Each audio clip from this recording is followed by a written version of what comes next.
And now, it's time for another Dice Tower review with Tom Vasel.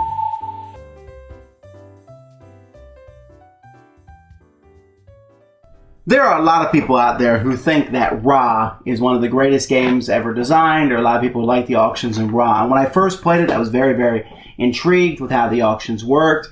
I liked getting the different tiles, and it was a lot of fun to play. Never thought it was a great game, but I thought it was a pretty good one. I'm not very good at it, but I enjoyed playing it. Certainly willing to play it, and the whole thing with the name saying Ra, Ra, Ra. Okay, I like that. When I heard about Ra, the dice game, I thought, all right, oh brother, another the dice game. It doesn't seem like the dice games always work. Ticket to Ride with dice is not nearly as good as Ticket to Ride without dice. The Settlers of Catan dice game, I can take it or leave it. It's okay, but not nearly as good as Settlers, the regular game. So I played this one with some trepidation. Before I tell you what I think, let me show you how it works.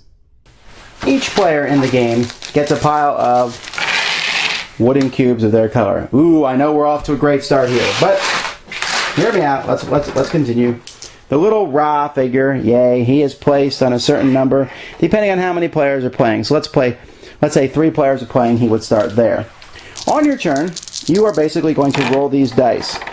If you get any Ra symbols, which you can see the blue and the purple dice did, you place them on the track. That's how far Ra is going to move, and you can't roll those anymore. Kind of a bummer. The rest of the dice you can keep, or you can roll again 3 times, just like Yahtzee. And here I got another Ra symbol, and there we go. Now, let me quickly explain what the different die rolls mean. If you roll 1 or 2 Ra symbols, that does nothing for you, and he will move 1 or 2 spaces. If you roll 3 or more Ra's, well then if you roll 3 Ra's, you instantly score 3 points. And that's nice because, it's kind of a bummer when you roll 3 Ra's. 1 or 2 you can deal with, but rolling 3, again, is a bit of a bummer. But if you roll 4 or 5, you don't move the Ra at all, but you declare disaster. You basically hurt other players by removing cubes of theirs off the board. Alright, so that's what the Ra's do. And, rolling more times, you might get more Ra's, so you have to be careful. Maybe you want to take what you originally got. Other than that, there are 4 areas on the board in which you'll be placing cubes, and you're trying to figure out which spots are best for you.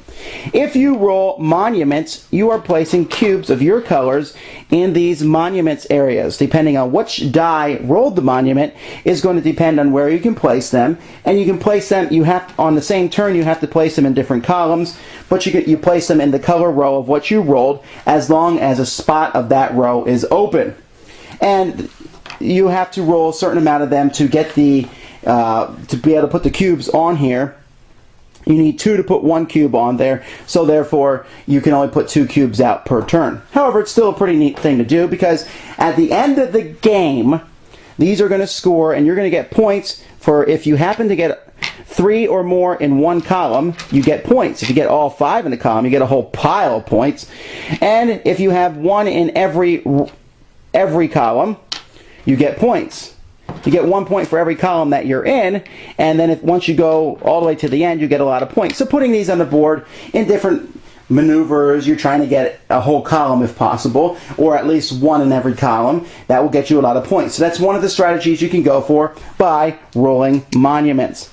Another strategy that you can try to get points is with pharaohs. Now pharaohs are scored 3 times over the course of the game. The game has 3 epochs. When Ra reaches the end here, the epoch ends and we score. Monuments aren't scored till the end of the game, but pharaohs are scored at the end of each round. And basically, whenever players get pharaohs, they take one of their cubes and they slide it across to show how many pharaohs they've gotten. Whoever has the most at the end of an epoch gets 5 points, and whoever has the least loses 2 points. So there's a 7-point difference. You certainly don't want to ignore that. When you roll the ships on the dice, you move your cube across on the ship marker. However, you need to use 2 cubes at some point to flood your river. And you mark that by putting 2 cubes wherever your cube is. If your river is flooded at the end of an epoch, you will get 1 point for however far you are. So if you get all the way to the end here, you would get 12 points. And then your river is unflooded, and you'll need to flood it again to score in the next epoch. However, at the same time, if you never flood your river, then you'll never score, no matter how far you move over. So players are constantly deciding when to flood the river. Should I flood it now, or should I move it more spaces and flood it later? But maybe flooding it later will be too late. And then the final way to get points is over here in the culture area.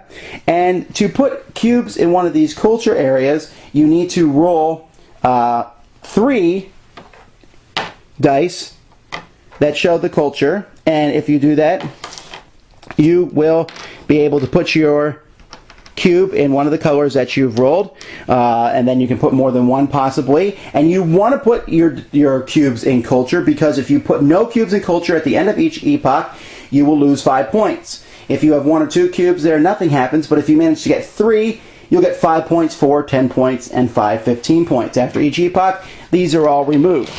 So you're basically rolling the dice, trying to get into these 4 different scoring areas, remembering that monuments don't score at the end of the game, but if you ignore the pharaohs and you ignore culture, you'll lose points each turn. There's also a wild side to the die, this Ankh here. The problem with the wild is by itself it's kind of worthless, although you can use 2 of them to score 2 points. But combined with other things, they're useful. However, for example, let's say I have a yellow monument with a wild. That's going to let me put a monument marker out in yellow. It does not let me put it in blue, because the monument that I rolled was on the yellow die. Still, it's a very simple game, and the dice are really nice quality. You can see they're not just printed on, they're indented into the dice, and they're very easy to see. The yellow ones here are a little bit hard in the video, but really other than that, it's neat having 5 dice that are identical, but the colors actually matter. I like this game a lot. I really do. I like Yahtzee style games as long as they seem to have strategy behind them. And this one has a very similar feel to Roll Through the Ages, in which you're rolling dice. But this one has a bit of a back and forth element. On the board itself, you can place your cubes to block someone else from monuments. You're trying to make sure that you have more pharaohs than other players. And then, of course, you're just rooting for other players to mess up. And if you do roll 4 or more of the Ra symbols, you can pick something that hurts the other players, which again can be nasty, so it's very interactive. In essence though, putting these dice on the board is very similar to scoring the tiles in Ra. So why do I like this better? Is it a dumbed down version of Ra? Kind of, but it's basically the same thing with no auctions, and you know what? I like it! I don't know what it is. Am I just not a big fan of auctions anymore? I can't tell you, but I can tell you this. Ra, the dice game, was a whole lot more fun than I thought it would be, and I like it better enough, the original game, that I don't even know if I want to play this much anymore. It's still a good game, but this gives me just as much fun, a shorter time frame, and I just love rolling dice. Thanks for joining us today. For more written, audio, and video reviews, as well as the #1 board game podcast, check out the website at www.thedicetower.com. Until then, this is Eric Summerer, and you've been watching The Dice Tower.